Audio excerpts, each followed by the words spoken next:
কখনো কি শুনেছেন যে কোরবানিদের দিন গরু জবাই হয় নাই? আসসালামু আলাইকুম, সবাই কেমন আছেন? আশা করি সবাই ভালো আছেন। আমিও আলহামদুলিল্লাহ আপনাদের দোয়া ভালো আছি।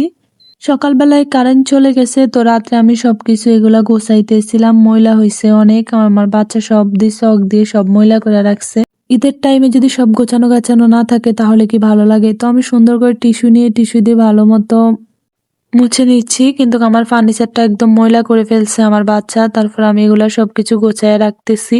যেই ঘরে বাচ্চা আছে ওই ঘরের ফার্নিচারের 12টা বাজা যায়, সেটা যাদের যাদের আছে তারা তারা জানেন। আমার সব জায়গায় শুধু চকের দাগ, কলমের দাগ, ফার্নিচার গুলা সব নষ্ট করে দিচ্ছে। এইদিকে আমার খাটটা অনেক ময়লা হয়েছে, আর এইসব খাট অনেক ঝামেলা, ভিতরের ময়লাগুলো বাইর করা যায় না। আমি অনেক কষ্টে চেষ্টা করছি ভিতরের ময়লাগুলো বাইর করার, কিন্তু ভিতরে ময়লা বাইর করতে পারি নাই।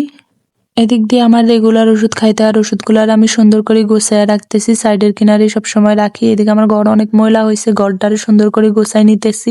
ঈদের দিন তো একটু ঘর তো গোছায় গাছায় রাখতে হবে, ঘর যদি গোছায় গাছায় না রাখি তাহলে কিভাবে হবে। আর কত ময়লা হয়েছে আমার রুমটায়, দেখতেছেন আপনারা।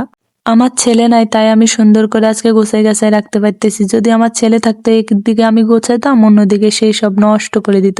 এই দিক দিয়ে সব কাজ করা শেষ হয়েছে। শেষ হওয়ার পর আমি গোসলের জন্য গোসলের পানি নিতেছি। তো আমার জালে আগে গোসল করবে, এ আগে পানি নিতেছে, তারপর আমি নেব। নেওয়ার পর আমি মগ আর গামছা নিয়ে চলে গেছি গোসল করতে।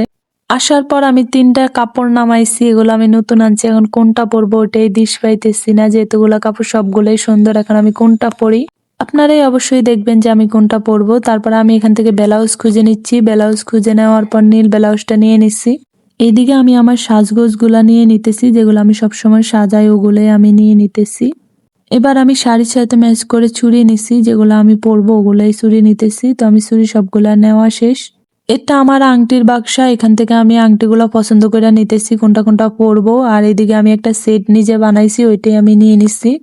এদিকে খোপা ক্লিপ সব নিয়ে নিলাম যে কি কি পরবার। এই যে আমার ড্রেস, এবং কোন শাড়িটা পরলাম কেমন হয়েছে অবশ্যই বলবেন। এদিকে আমার জাল বলতেছে ও কালো পরছে, ওর সাথে কালো পরতে। আমি এত কষ্ট করে ওই কাপড়টা পরলাম আর ও বলতেছে এই কাপড়টা পরতে, তাই আমি আবার কালো কাপড়টা পরে নিছি। আর এদিকে গরু দেখতে চলে গেছি। গরু দেখতে আমরা যে বাড়িতে রাখছি ওই বাড়িতে গরু দেখতে চলে যাইতেছি। এদিকে ফুল নিছি, আমি ফুল নিয়ে গরুরে বলতেছি, আমাদের যে গরুটা ওই গরুরে বলতেছি ওয়েলকাম গরু।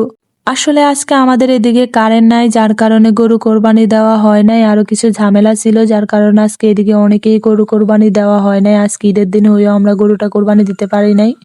যাক, তারপর আমি ফুলটা নিয়ে একটু দুষ্টামি করতেছিলাম খালাম্মা ঘরে। তারপর আমরা ওই ঘর থেকে চলে আসছি আমার জাল সহ। এদিক দিয়ে খুবই গরম লাগতেছে এই কাপড়টা পরার পর, তো আমি তাড়াতাড়ি চলে আসলাম। আইসা থ্রি পিস নিয়ে নিলাম, থ্রি পিস নিয়ে আমি থ্রি পিসটা পরে লাইলাম। থ্রি পিসটা পরার পরে আবার একটু আমি চারিদিকে হাঁটাহাঁটি করতেছি, ঘরের মধ্যে একটু হাঁটলাম, তাই ওইটাই ভিডিও নিলাম।